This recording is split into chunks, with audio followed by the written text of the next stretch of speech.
The dishwasher's secret. The fluorescent lights hummed quietly overhead as Marcus Williams adjusted his tie and stepped into the bustling kitchen of Sterling's Fine Dining. As the newly appointed CEO of the restaurant chain, he had heard whispers of problems at this flagship location.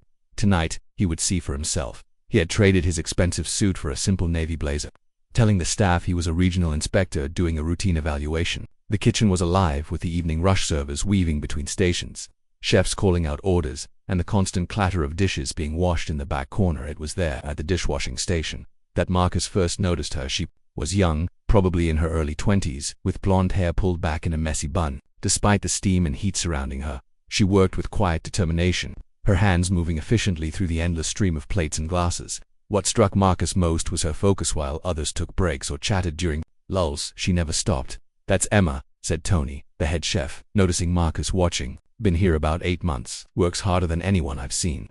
Marcus nodded, making mental notes as he continued his inspection. The kitchen ran smoothly enough, but he could sense an undercurrent of tension. Some staff seemed nervous, others appeared frustrated. He decided to stay late and observe the closing procedures. As the last dinner guests left and the servers finished cleaning their sections, Marcus watched Emma continue scrubbing pots that seemed too large for her small frame. The other dishwashers had already gone home, leaving her alone with towers of cookware. "Still here, Emma?" Tony called out as he grabbed his coat. "Just finishing up the last of it," she replied, not looking up from her work. Marcus frowned. It was nearly midnight, and the restaurant had closed at 10.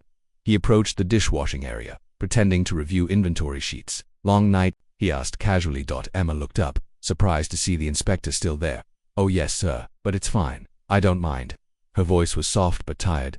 Marcus noticed the dark circles under her eyes, the way she favored her left wrist as if it ached. "How many hours did you work today?" She hesitated, glancing around nervously. "My regular shift is 8 hours, but sometimes there's extra work that needs doing, and you're paid for the extra time." The pause that followed told Marcus everything he needed to know. Emma's cheeks flushed pink as she turned back to the dishes. I need this job, sir. I don't want any trouble." Marcus felt something tighten in his chest. "What time did you start today?" 7 this morning, she whispered. 17 hours. She had been working for 17 hours, and from her reaction, he suspected much of it was unpaid. Over the next few days, Marcus returned in his disguise, carefully documenting what he saw. Emma arrived early every morning, preparing vegetables. Before the prep cooks came in, she stayed late every night, finishing tasks that should have been handled by the evening crew. When he discreetly checked the timesheets, her name appeared for exactly 8 hours each day, nothing more. But it was on the third night that Marcus discovered the full truth. He had stayed hidden in the office area, watching through the service window as Emma worked alone in the kitchen after closing. She wasn't just washing dishes.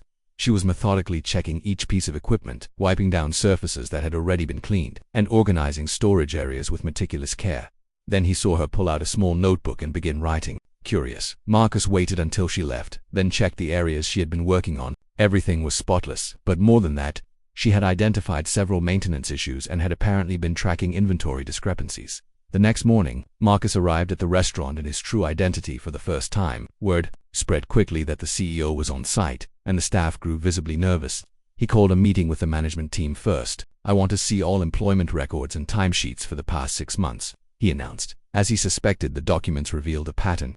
Emma's hours were consistently underreported, while several other employees showed similar discrepancies. But Emma's case was the most egregious. She was essentially working 2 jobs for the pay of 1. That evening, as the dinner service wound down, Marcus asked Emma to join him in the small office behind the kitchen. Her face went pale. "Am I in trouble, Mr. Williams?"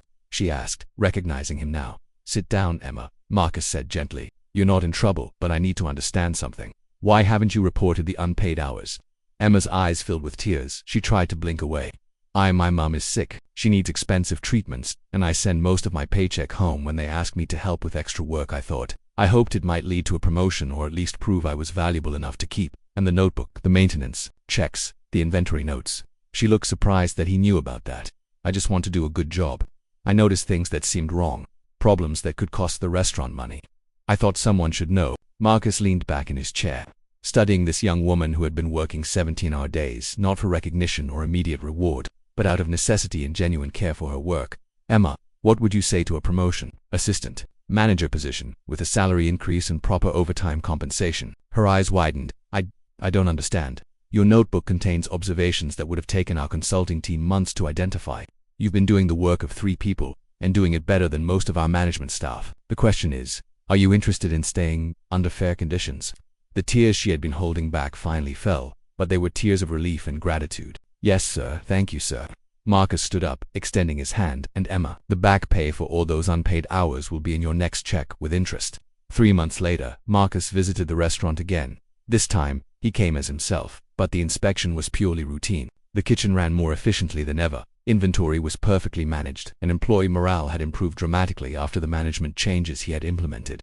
Emma greeted him with a confident smile, her new assistant manager badge pinned to her crisp uniform. She looked healthier, more rested. "How's your mother?" Marcus asked. "Getting better every day. Thanks to you," Emma replied. "The treatments are working, and I can actually afford them now." As Marcus prepared to leave, Emma stopped him. "Mr. Williams, I just wanted to say thank you for seeing me. Not just the work I was doing, but ... me." Marcus nodded, understanding completely. Sometimes the most valuable employees are hidden in plain sight, working quietly, hoping their dedication will eventually be noticed. Emma had been noticed, and in recognizing her worth, Marcus had learned something valuable about leadership, that true success comes not from overlooking hard work, but from ensuring it's properly valued and rewarded. The dishwasher had become an assistant manager, but more importantly, she had regained her faith that honest work and dedication still mattered in the world.